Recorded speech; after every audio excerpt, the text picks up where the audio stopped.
just as the regulars kept watch on the army.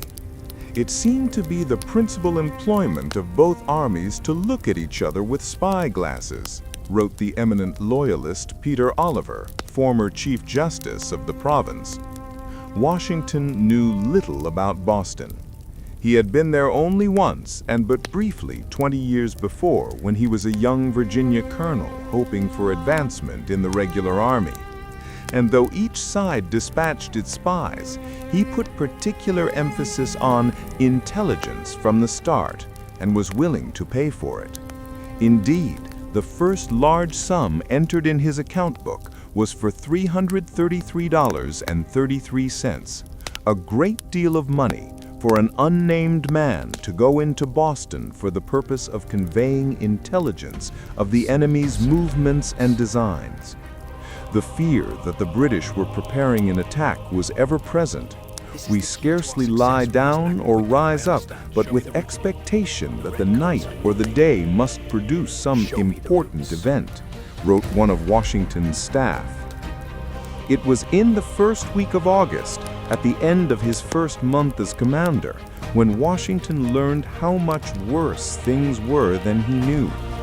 A report on the supply of gunpowder at hand revealed a total of less than 10,000 pounds, and the situation was not expected to improve soon. Very little gunpowder was produced in the colonies. What supplies there were came mainly from clandestine shipments from Europe to New York and Philadelphia by way of the Dutch island St. Eustatius in the Caribbean. At present, there was powder enough only for about 9 rounds per man.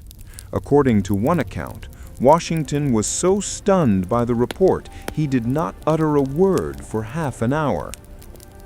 The sprawling American encampments bore little resemblance to the usual military presence.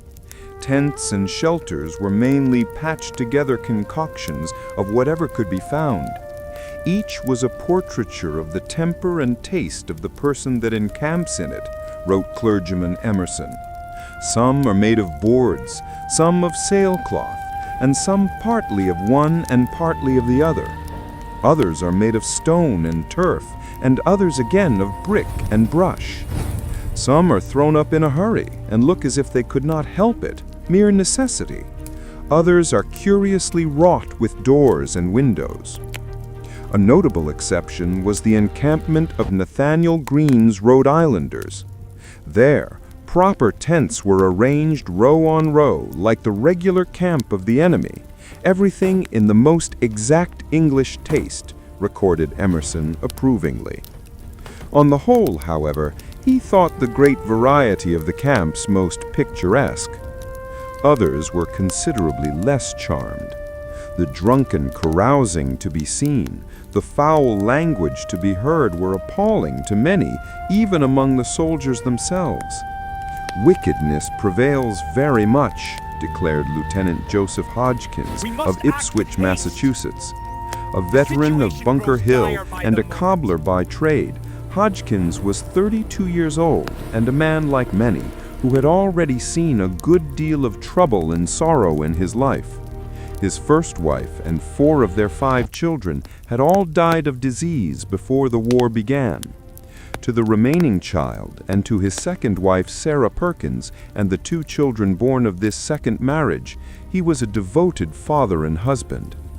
Greatly concerned for their welfare, and knowing her concern for him, he wrote to Sarah at every chance. But for now, as he told her, he had no time to be particular about details. A British ship's surgeon who used the privileges of his profession to visit some of the rebel camps described roads crowded with carts and wagons hauling mostly provisions, but he noted also inordinate quantities of rum, for without New England rum, a New England army could not be kept together. The rebels, he calculated, were consuming a bottle a day per man. To judge by the diary of an officer with the Connecticut troops at Roxbury, Lieutenant Jabez Fitch, who enjoyed a sociable drink, there was considerably more besides plain rum to be had. Drank some grog, he recorded at the close of one day after a stop at a nearby tavern. The gin sling passed very briskly, reads another entry. In the morning, I attended the alarm post as usual, then down at Lieutenant Brewster's tent to drink Ensign Perkins' cherry rum, came back and eat breakfast. He imbibed wine and brandy, and on an expedition up into Cambridge town, after a stop to sample some flip, a sweet, potent mix of liquor, beer, and sugar, he made for another tavern, the Punch Bowl, where there was fiddling and dancing in great plenty. I came home a little before daylight in, Lieutenant Fitch had written. Lieutenant Fitch was one of a number of veterans of the French and Indian War, an easygoing Norwich, Connecticut farmer and the father of 8 children. He enjoyed soldiering and felt so sure his 14-year-old son would too, that he had brought the boy along with him. Lieutenant Fitch, an early member of the Sons of Liberty, had been one of the first to answer the call for reinforcements for Boston. Little seemed ever to bother him, though he did object to soldiers dirty as hogs. Much of his free time he spent writing in his diary or to his wife. The sound of British shells overhead was like that of a flock of geese, he wrote, and has done more to exhilarate the spirits of our people than 200 gallons of New England rum. For all its lack of ammunition, tents, and uniforms, the Army was amply fed. Fresh produce in abundance and at low prices rolled into the camps all through summer and early fall. The men could count on meat or fish almost every day. Jabez Fitch wrote of enjoying fresh eggs, clams, apples, peaches, and watermelons. A very good breakfast of warm bread and good camp butter with a good dish of coffee. A hearty dinner of pork and cabbage. As yet, no one was complaining of a shortage of food. There had been sickness aplenty from the start. Deadly camp fever, which grew worse as summer went on. Anxious mothers and wives from the surrounding towns and countryside came to nurse the sick and dying. Your brother Elihu lies very dangerously sick with a dysentery. His life is despaired of, wrote Abigail Adams from nearby Braintree to her husband, John, in Philadelphia. Your mother is with him in great anguish. Captain Elihu Adams, a farmer with a wife and 3 children, was one of several hundred who died of illness. Camp fever, or putrid fever, were terms used for the highly infectious deadly scourges of dysentery, typhus, and typhoid fever, the causes of which were unknown or only partially understood. Dysentery had been the curse of armies since ancient times, as recorded by Herodotus. Typhus, characterized by high fever, severe headaches, and delirium, was carried by lice and fleas, which were a plague amid the army. One soldier recorded seeing a dead body so covered with lice that it was thought the lice alone had killed the man. Typhoid fever, also characterized by a raging fever, red rash, vomiting, diarrhea, and excruciating abdominal pain, was caused by the Bacillus Salmonella typhosa in contaminated food or water, usually the result of too little separation between sewage and drinking water.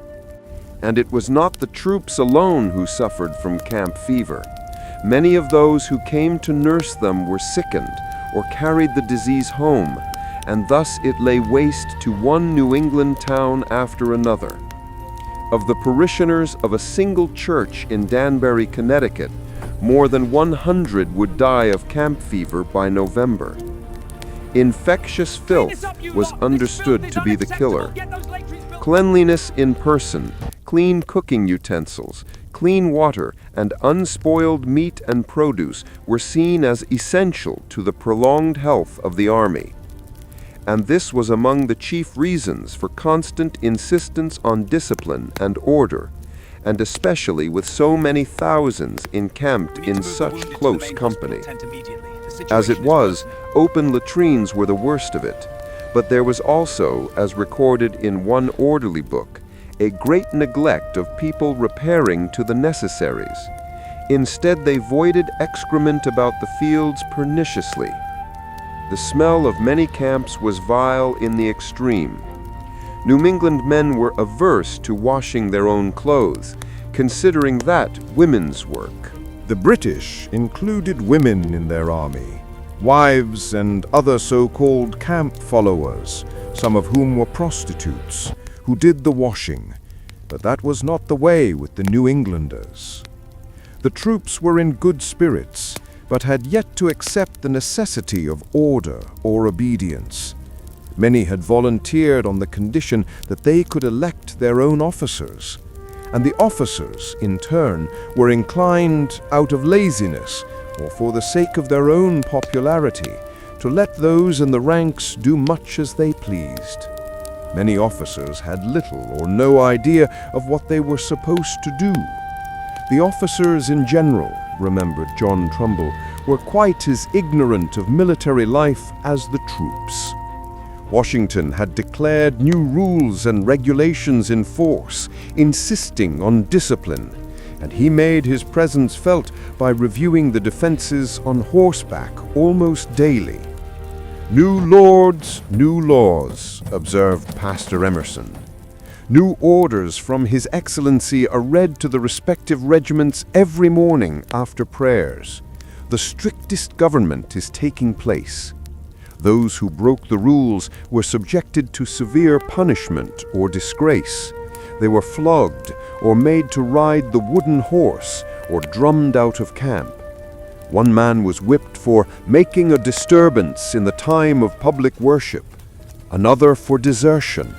Another received 20 stripes for striking an officer, another 30 for damning an officer. But change was maddeningly slow in coming. As scathing as any eyewitness description was that provided by a precocious young New Englander of loyalist inclinations named Benjamin Thompson, who, after being refused a commission by Washington, served in the British Army, later settled in Europe, renamed himself Count Rumford, and ultimately became one of the era's prominent men of science. "Washington's army," wrote Thompson, "was the most wretchedly clothed and as dirty a set of mortals as ever disgraced the name of a soldier. They would rather let their clothes rot upon their backs than be at the trouble of cleaning them themselves."